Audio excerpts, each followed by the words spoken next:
Quando quero conversar com Deus, eu não preciso de padre ou de pastores. Eu posso me trancar no meu quarto e conversar com Deus quantas horas eu quiser, sem pedir favor a ninguém.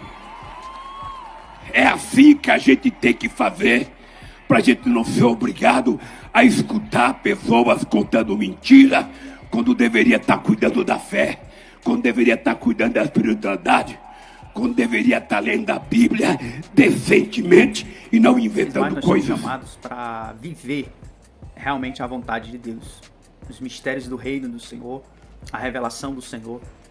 A igreja é igreja. Mas respondendo ao senhor Lula da Silva sobre a questão de se quiser falar com Deus, não precisa de padre, não precisa de pastor, mas fica ali, chega ali em secreto e ora. Ok, realmente é verdade. Ele não está falando a mentira. Quem quer falar com Deus não precisa de padre, não precisa de pastor, não precisa de intermediário, isso é verdade. Em Mateus, por exemplo, 6,6 diz que quem quiser falar com o Senhor, vá ao seu quarto, com a porta fechada, fala com Deus em secreto, e o Pai Celestial que vem em secreto o recompensará. Então tem uma base bíblica verdadeiramente por trás da palavra do senhor Lula da Silva. Só que se fosse realmente a intenção dele de que nós cristãos devemos orar em secreto e não precisamos de intermediação de outra pessoa para nos ajudar a falar com Deus, estaria eu calmamente, tranquilo, estaria eu completamente maravilhado, estaria dizendo para ele, você realmente é um ser que está se aproximando do Senhor. Só que ele fala de invenção e depois ele fala na mesma oração a palavra mentira.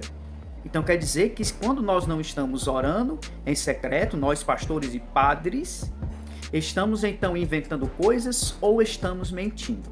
E isso me chamou a atenção, muita atenção, nessas falas do senhor Lula da Silva. E esse vídeo aqui é justamente com o intuito de demonstrar a nós cristãos, a nós evangélicos e também aos nossos irmãos católicos que nós devemos estar muito atentos com essa palavra sutil, essa palavra fala mansa, suave, mas que por trás dela existe uma coisa muito, muito mesmo estranha, possamos dizer dessa maneira, dessa forma. Então, respondendo a ele, veja bem, a palavra de Deus diz que nós devemos estar sujeitos a toda a autoridade, a toda a instituição. Isso é em Romanos capítulo 13, versículo 1 em diante. Em seguida, em 1 Pedro 2,13, Pedro vai dizer que devemos estar sujeitos a toda instituição humana. A partir daí entendemos que os cristãos, eles são o quê? Cidadãos. Os cristãos pagam impostos. Os cristãos têm opinião. Os cristãos não estão à margem. Os católicos não estão à margem. Nós somos cidadãos. E como tal, temos nossos direitos e deveres políticos também. Quando se fala em política, e soa muito estranho aos ouvidos de muitos evangélicos, de muitos cristãos, porque dizem que cristão verdadeiro não se envolve com política. Ou que a política é do demônio, é de Satanás, e a igreja não deve entrar no meio político, porque senão se corrompe. Verdadeiramente, muitos cristãos que se enveredaram pelo caminho da política se corromperam, ou na verdade já eram corrompidos, e o poder ou o abuso dele apenas revelou quem a pessoa era, e não a política em si.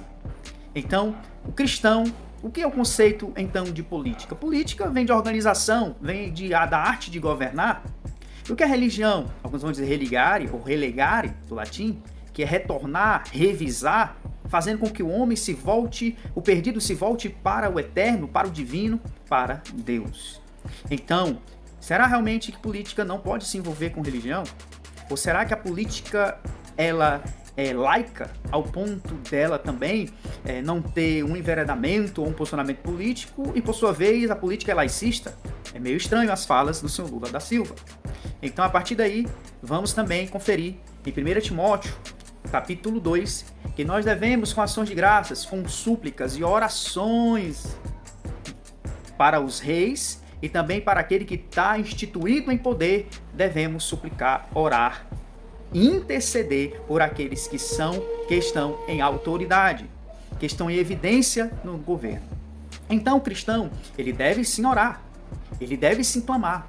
Mas só que veja outra coisa que me chamou muita atenção em meio a essa fala, e analisando o partido do mesmo, eu vi o seguinte: em meados de 2009, existia algo chamado PNH 3, Programa Nacional de Direitos Humanos.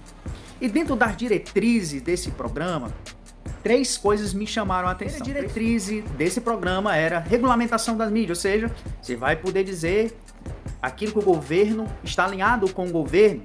Fugindo disso, você pode sofrer sanções. Por exemplo, o partido do qual o senhor Lula da Silva pertence, e o mesmo, tem apadrinhamento, ligação com a Nicarágua. E se você observar, o que a igreja está enfrentando na Nicarágua, principalmente nossos irmãos católicos, o que eles estão enfrentando lá?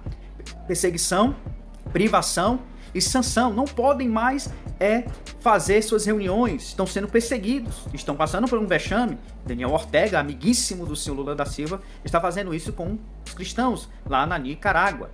A sanção vem para isso, a regulamentação da mídia vem para isso, para você falar aquilo que está alinhado. A segunda diretriz do governo, do plano, do programa, era a descriminalização do aborto. Meu Deus, né? Então, o aborto passaria a não ser mais crime, porque ele passaria então a ser algo de saúde pública, ou seja, o Estado dominando, entrando, invadindo em lugares e campos que não é para entrar.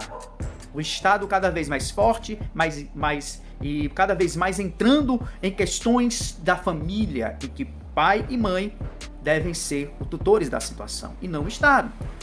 E a terceira coisa que me chamou a atenção, além dessa diretriz de descriminalização do aborto, e cristão que é cristão não comunga com o assassinato do bebê, da criança, isso é coisa não é de Deus. E você analisa o que acontece, como estão os países que descriminalizaram o aborto.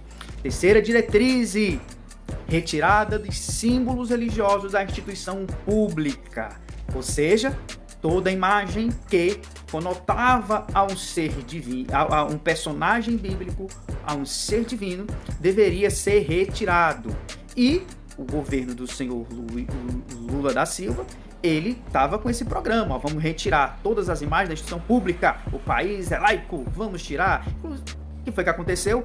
Houve um grande alvoroço, porque isso foi um programa de dezembro de 2009, quando se passou a aplicar em 2010, quando chegou em maio ele teve que tirar, porque houve uma grande movimentação contrária à regulamentação da mídia, à descriminalização do aborto, assim como essa questão de retirar os símbolos religiosos. Então, meus queridos, vejam bem, aonde eu quero chegar aqui? A intenção dele não é dizer que nós devemos orar em secreto, porque é bíblico de fato orar em secreto. O problema é porque nós cristãos não corroboram, não concordam com as diretrizes do PT. Inclusive, eles amam a Agenda 2030, que está aí nas portas. Depois você pesquisa a Agenda 2030.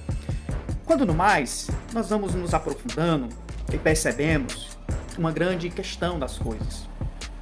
Existe um maniqueísmo por trás das falas do senhor Lula da Silva. Ele se faz de humilde, ele se faz de virtuoso, se faz de bondoso. Aquela fala, né, que as pessoas gostam, aquela pluma, aquele ser iluminado, aquela fala humilde, pessoas aplaudem, pessoas gostam, e de fato é agradável. Só que existe um maniqueísmo político por trás disso, porque o que o maniqueísmo político prega?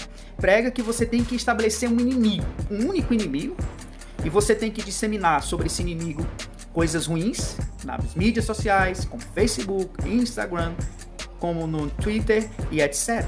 Você tem que demonizar aquele personagem. Demonizando ele, você vai pregar e enaltecer suas virtudes. Suas virtudes, porque no passado você fez isso, fez aquilo, que você é assim, que você vai fazer isso. Gente, sendo que, se você observar, as palavras depõem as ações. Ou as ações depõem as palavras. Porque o que ele fala, as ações contradizem. E o que ele faz contradizem suas falas, muitas das vezes. Então observe que dentro do maniqueísmo político é isso. é você enaltecer suas virtudes e encontrar alguém e fazer dele inimigo, demonizar a pessoa. E é isso que o Senhor está fazendo. E eu espero que o Senhor seja iluminado e salvo na pessoa de Deus, se arrependa dos seus pecados, assim como nós precisamos todos os dias nos submeter à soberana graça do Senhor Jesus. Então, meus amados irmãos, esse vídeo aqui é para esclarecer a vocês isso. De fato devemos orar, de fato devemos estar em secreto, mas num cristão deve ser neutro na questão de política. Cristão pode se candidatar, se cristão pode votar, ele pode se candidatar, se ele pode se candidatar, ele pode votar, cristão pode apoiar alguém, desde que esteja alinhado com os princípios da palavra de Deus, do Senhor Jesus Cristo. No mais, nós não somos inimigos uns dos outros, tá bom? Os verdadeiros inimigos são aqueles que tentam nos dividir em todos os tipos possíveis de grupos, para que há guerras de gêneros, raças, rendas e idades. Deixa aqui essa frase de Ben Carson. Fiquem com Deus, abra os seus olhos e não deixe ser cauterizado por nenhum movimento, seja ele religioso ou político. Viva a palavra, viva o poder, viva a soberana graça de Deus.